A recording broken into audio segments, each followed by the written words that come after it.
उस पर बात करेंगे आगे, और ऐसी ही कुछ हिडन डिटेल्स और कुछ फैक्ट्स के ऊपर भी बात करेंगे। और फिर मेरे पास एक फैक्ट है जो कि भाई लोग तुमको काइंड ऑफ इंटरेस्टिंग लगेगा। यही वाला फैक्ट मैंने यहाँ पर इसके ट्रेलर ब्रेकडाउन वाले वीडियो में भी एक्सप्लेन किया था, लेकिन यहाँ पर तुम्हारी दया से इसके ऊपर जो 406 मिलियन व्यूज आए हैं, मुझे लगा कि मुझे इसको फिर से री एक्सप्लेन करना चाहिए। ठीक है, तो अभी तो सबसे पहले कुछ हिडन डिटेल्स की बात करें तो look at this preparation board of सचिव जी, जहाँ क्लियरली फंक्शंस और ग्राफ ड्रॉ किए गए हैं। एक्सपोनेंशियल कर्व यानी कि घातीय वक्र, पॉलिनोमियल ग्राफ्स यानी कि बहुपद रेखांकन, और कुछ इकोनॉमिक्स रिलेटेड कीवर्ड्स भी लिखे हैं जैसे कि प्राइस, क्वांटिटी, क्वालिटी। अब इनके हिंदी मीनिंग तो तुमको पता ही होंगे, है ना। ये सब टॉपिक्स यहाँ पर डायरेक्टली कैट के क्वांटिटेटिव एप्टीट्यूड और यहाँ पर डेटा इंटरप्रिटेशन के सिलेक्शन से रिलेटेड है। ऐसे ही बोर्ड पर कुछ भी नहीं लिख दिया है सेट डिजाइन वालों ने। और अगर आप यहाँ पर ध्यान से देखोगे तो पीछे कपबोर्ड में यहाँ पर आपको कैट के प्रिपरेशन की बहुत सारी बुक्स भी रखी हुई नजर आ जाएंगी। अब भाई लोग ये तो उनको सीजन 1 से पता है कि यहाँ पर सचिव जी कैट की प्रिपरेशन कर रहे हैं, और काफी सालों से यहाँ पर उनका एम है IIM, Indian institute of management. And भाई IIM से याद आया कि यहाँ पर एक सीन है जहाँ पर कि हमें ऐसा सिंबॉलिक रिप्रेजेंटेशन किया गया है कि सचिव जी का जो गोल है और उसके बीच में क्या है, यानी कि उनके और उनके गोल के अगेंस्ट कितनी सारी चीजें आ रही है। सचिव जी का गोल है एक अच्छा कॉलेज और इस फुलेरा गांव से बाहर निकलना, राइट। एंड इस सीन में जब सचिव जी यहाँ पर टेंशन में बैठे हैं, तब यहाँ पर जो एम IIM लिखा है ना, सिर्फ उसके ऊपर रोशनी पड़ रही है और आसपास पूरा काला अंधेरा है। ये काला अंधेरा है यहाँ पर फुलेरा गांव और उसकी सारी प्रॉब्लम्स, बंद राकस का केस। अब भाई देखो, अगर एक मैंने यहाँ पर कंटिन्यूटी मिस्टेक तुमको बताई है ना, तो कई सारी इसके अंदर कंटिन्यूटी डिटेल्स भी है जो कि इन्होंने यहाँ पर सीजन 1 से लेकर सीजन 4 तक कंटिन्यू रखी है। जैसे कि इसी फ्रेम को ले लो, यहाँ पर चाहे इनकी कैट की प्रिपरेशन की बुक्स हो, इनकी हेलमेट रखने की जगह हो, इनका मिक्सर ग्राइंडर का बार हो, या फिर जिसमें वो पानी पी रहे वो ग्लास हो, या फिर चाहे वो बाउल हो, या फिर चाहे यहाँ पर वो मच्छर मारने वाला उनका बैट ही क्यों ना हो, वो इलेक्ट्रिक बैट। ये सारी छोटी छोटी चीजें जो यहाँ पर सचिव जी के कमरे में अपनी फिक्स जगह पर पड़ी है ना, ये सारी चीजें हमें याद दिलाती है कि ये वही कमरा है, ये वही रूम है जिसको कि हम यहाँ पर काफी टाइम से देखते आ रहे हैं। और यही सारी छोटी छोटी चीजें यहाँ पर सचिव जी की लाइफ को थोड़ा बहुत बेटर तो कर ही देती है। यार ये कमरे की छोटी छोटी चीजें तो छोड़ो, यहाँ पर माइंड को ब्लो करने वाली बात तो ये है कि इन्होंने यहाँ पर सीजन 1 से लेकर सीजन 4 तक सचिव जी के हाथ का कड़ा तक कंटिन्यू रखा है। और अब इसके बाद क्या ही बोलोगे तुम बताओ। और हाँ, यहाँ पर सीजन 1 से एक बात याद है कि यहाँ पर सीजन 1 का एक यहाँ पर कॉल बैक इन्होंने अपनी राइटिंग के अंदर रखा है। एक विकास का एक डायलॉग है जहाँ पर कि वो अपने जो सचिव जी का दोस्त होता है ना, जो आया होता है। एंड ये भी बता देता हूँ कि वो एक्चुअली कहाँ से आया होता है। भले ही सीरीज के अंदर हमें नहीं बताया कि वो एक्चुअली कहाँ से आया है, लेकिन यहाँ पर इसकी जो थार या फिर जो भी ये कार है, मेरे को कार के मॉडल्स के बारे में इतना नहीं पता, लेकिन यहाँ पर ये जो कार है वो है दिल्ली की, क्योंकि दिल्ली की नंबर प्लेट देख सकते हो। यार ये नंबर प्लेट जैसे ही मैं देखता हूँ ना, मेरे को लगता है कि वो बाय गॉड क्या डिटेल ढूंढ ली मैंने।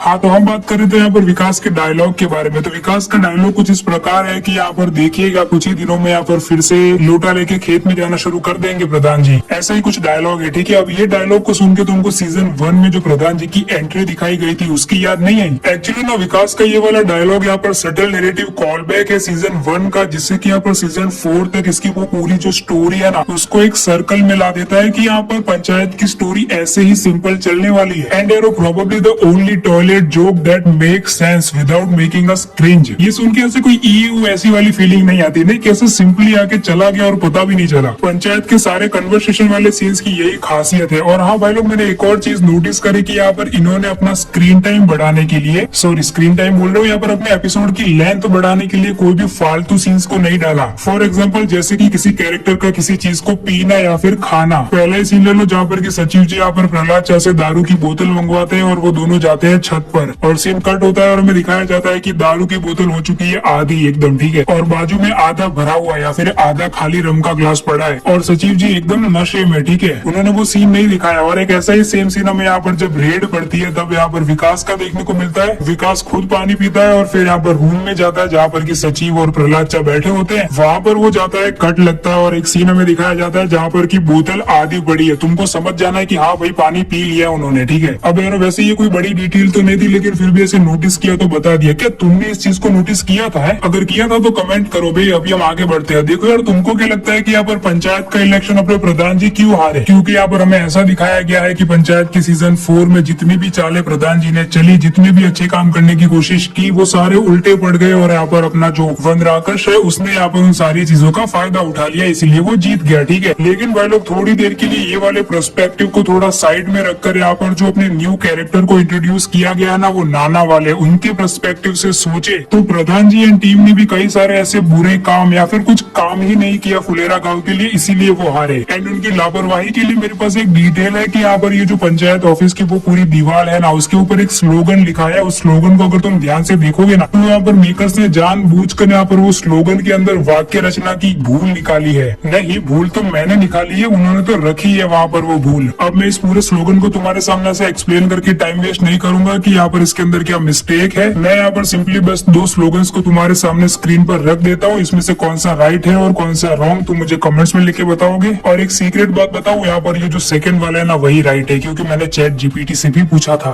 Now it's a fact time. देखो यहाँ पर ये लंबा एक्सप्लेनेशन है, तो तुम्हें थोड़ा ध्यान से सुनना पड़ेगा कि यहाँ पर सभी कैरेक्टर्स ने स्वेटर क्यों पहन रखे हैं। अपने प्रहलाद चा ने स्वेटर के साथ साथ टोपी भी पहन रखी है, और सचिव जी, विकास, सभी ने स्वेटर पहने हैं। और यहाँ तक कि रिंकी की मम्मी यानी कि जो अपनी मंजू देवी है, उन्होंने तो यहाँ पर एकदम देसी मम्मियों वाली स्टाइल में जैकेट पहना है, यानी कि स्वेटर पहना है। अब तुम कहोगे कि इसमें क्या बड़ी बात है, यहाँ पर फुलेरा के अंदर सर्दी पड़ रही होगी, यानी कि ठंड का मौसम दिखाया जा रहा होगा, इसलिए सभी कैरेक्टर्स ने स्वेटर और गर्म कपड़े पहने हैं। You are absolutely right my friend. बस यहाँ पर अब सोचने वाली बात यह है कि अब तुमको ये तो पता ही है ना कि ये जो फुलेरा गांव है वो यहाँ पर उत्तर प्रदेश में है, क्योंकि यहाँ पर अभी जितने भी व्हीकल है, अरे प्रहलाद चा की बाइक ही देख लो, उसके ऊपर ही यहाँ पर यूपी वाली नंबर प्लेट में देखने को मिल जाती है। तो अब यहाँ पर मेरा पॉइंट ये है कि उत्तर प्रदेश में रियल लाइफ में जो पंचायत के इलेक्शंस करवाए जाते हैं ना हर 5 साल में, वो होते हैं यहाँ पर अप्रैल और मई के महीने के बीच में। और तब पड़ रही होती है उत्तर प्रदेश में कड़कड़ाती गर्मी। तो यहाँ पर कड़कड़ाती गर्मी में ये स्वेटर पहनने का क्या लॉजिक बनता है? हाँ, मैं एग्जैक्टली यही बोलने वाला था कि यहाँ पर इन्होंने ये चीज बिल्कुल ही लॉजिकलेस तरीके से दिखा दी, लेकिन फिर मुझे रियलाइज हुआ कि यार पंचायत के राइटर्स इतनी बड़ी भूल तो नहीं कर सकते। और फिर मैंने जब थोड़ी और रिसर्च करी तो मुझे पता चला कि ये जो फुलेरा गांव है ना, ये यहाँ पर पंचायत सीरीज और उसकी स्टोरी के हिसाब से भले ही उत्तर प्रदेश में हो, लेकिन जो इसकी रियल लाइफ शूटिंग लोकेशन है ना, जहाँ पर कि इसके तीनों सीजन को शूट किया गया है, और ये वाला जो सीजन है यानी कि सीजन 4 उसको भी शूट किया गया है, वो एक्चुअल लोकेशन है यहाँ पर मध्य प्रदेश के सीहोर जिला के महोडिया गाँव की। और fact and fun fact both की यहाँ पर जो सीजन 3 रिलीज हुआ था ना, वो शायद से मई में रिलीज हुआ था, और फिर उसके बाद यहाँ पर अक्टूबर में यहाँ पर इन्होंने सीजन 4 की फिल्मिंग शुरू कर दी थी। और भाई उसके बाद जो महीने आते हैं ना, यानी कि नवंबर, दिसंबर और जनवरी, स्पेशली इन महीनों के अंदर मध्य प्रदेश के अंदर कड़कड़ाती ठंडी पड़ती है। तो अब यहाँ पर आई थिंक कि यहाँ पर मेकर्स ने ये सोचा होगा कि एक्टर्स की परफॉर्मेंस में फर्क ना पड़े, इसलिए हमें यहाँ पर ठंड का मौसम ही ला देते हैं। अब वैसे भी एक फिक्शनल सीरीज है और एक फिक्शनल गाँव फुलेरा ही तो है, भले ही उत्तर प्रदेश की स्टोरी हो, कौन ही इतना डीप में जाने वाला है। लेकिन हमारे जैसे जो लोग होते हैं उनको बहुत शौक होता है डीप में जाने का। वो डीप में जाते हैं और फिर यहाँ पर एक प्रैक्टिकल आंसर लेकर बाहर आते हैं, जैसे कि एक मैं आया कि प्रैक्टिकली यहाँ पर इन्होंने सोचा और यहाँ पर सभी की एक्टिंग परफॉर्मेंस में कोई भी यहाँ पर खराबी ना आए, इसलिए उन्होंने यहाँ पर स्वेटर दे दिए कि जाओ स्वेटर पहनो और अच्छी एक्टिंग करो, ठंड लगे तो हमको बोलना, हम तुमको टोपी भी देंगे, जो कि प्रहलाद चा टोपी भी पहन के रखे। और स्पेशली सचिव जी आप बोलना, हम आपको रिंकी से मफलर भी पहनवा देंगे। वो सीन है ना, वो काफी क्यूट सीन था। नहीं, अब वैसे मैं भी पंचायत लेवल के जोक तो मार ही देता हूँ, है ना।